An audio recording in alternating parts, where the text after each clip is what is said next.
আজকের পডকাস্ট প্রার্থনা।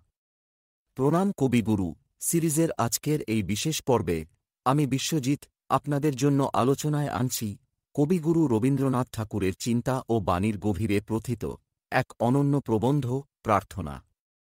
এই প্রবন্ধে তিনি মানুষের মন, তার আকাঙ্ক্ষা এবং অন্তর্নিহিত ইচ্ছাশক্তির সূক্ষ্ম দিকগুলি উন্মোচন করেছেন।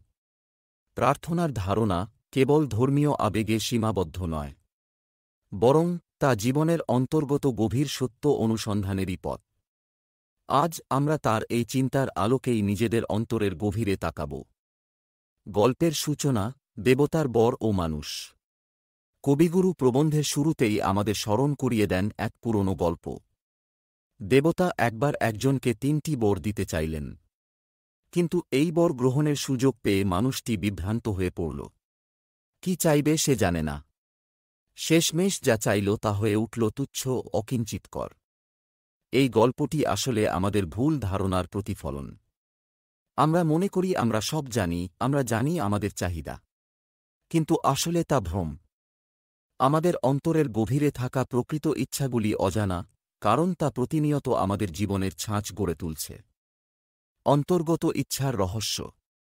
কবিগুরু বলেন, আমাদের জীবনের সত্য ইচ্ছা সেই যে আমাদের সার্থকতা সাধনে কাজ করে, কিন্তু সেই ইচ্ছা আমাদের কাছে গোপন থাকে যতক্ষণ না আমরা নিজেদের প্রকৃত সত্তাকে তার উপযোগী করে তুলতে পারি।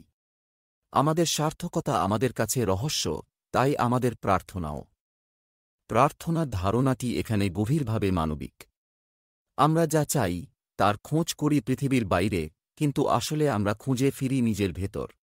কবিগুরু বলেন, আমি কিসে সম্পূর্ণ হব তা পৃথিবীতে কয়জন মানুষ আবিষ্কার করতে পেরেছে। মহামন্ত্র, মানুষের চিরন্তন আকাঙ্ক্ষা। মানুষের প্রকৃত আকাঙ্ক্ষার প্রতিফলন ঘটে সেই প্রাচীন মন্ত্রে। অসতো মা সদ্গময় তমসো মা জ্যোতির্গময় মৃত্যুর্মামৃতঙ্গময়। অর্থাৎ, অসত্য থেকে সত্যে যাও, অন্ধকার থেকে আলোতে যাও, মৃত্যু থেকে অমৃতে যাও। কিন্তু কবিগুরু সতর্ক করেন, শুধু এই মন্ত্র কানে শুনে বা মুখে উচ্চারণ করলেই প্রার্থনার পূর্ণতা আসবে না। যখন সত্যকে, আলোককে, অমৃতকে আমরা গভীরভাবে চাইব এবং আমাদের জীবন দিয়ে তার পরিচয় দেব, তখনই এই প্রার্থনা হবে সার্থক। প্রার্থনার সার্থকতা। প্রার্থনা মানে কিছু চাইবার নাম নয়। প্রার্থনার অর্থ হল যা আমাদের দেওয়া হয়েছে তাকে গ্রহণ করতে শেখা। ঈশ্বর সবকিছু আমাদের দিয়েছেন, কিন্তু সেই দেওয়া পূর্ণ হয় তখনই যখন আমরা তা গ্রহণের যোগ্য হই। কবিগুরু বলেন, সূর্য নিজে সর্বদা উজ্জ্বল, কিন্তু আমরা চোখ খুলে না দেখলে তার আলোক আমাদের কাছে অপ্রকাশিতই রয়ে যায়। মানবের সর্বোচ্চ আকাঙ্ক্ষা। কবিগুরুর দৃষ্টিতে মানুষের আকাঙ্ক্ষা শুধু ব্যক্তিগত সুখ সুবিধার মধ্যে সীমাবদ্ধ নয়। তিনি বলেন, আমাদের ছোট বড় সব ইচ্ছাকে সত্য, আলোক ও অমৃতের ইচ্ছার দ্বারা যাচাই করতে হবে।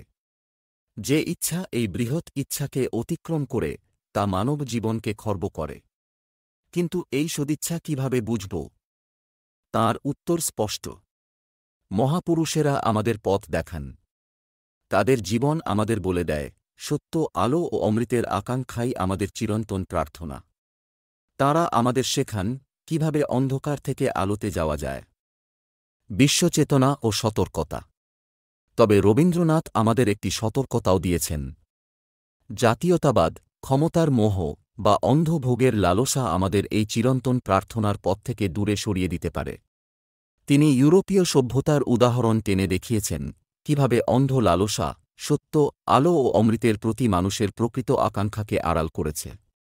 ভারতবর্ষের দায়িত্ব হল সত্য, অমৃত, আলোকের প্রার্থনাকে জীবন্ত রাখা। তাহলে কবিগুরুর এই প্রবন্ধ আমাদের ঠিক কি শেখায়? আমাদের শেখায়, প্রার্থনা হল নিজের মধ্যে থাকা সত্যকে উপলব্ধি করার সাধনা।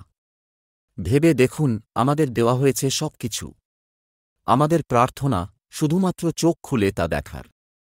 সত্য, আলো এবং অমৃতই মানুষের একমাত্র লক্ষ্য। তাই আমাদের প্রতিটি মুহূর্তে নিজেদের যাচাই করতে হবে।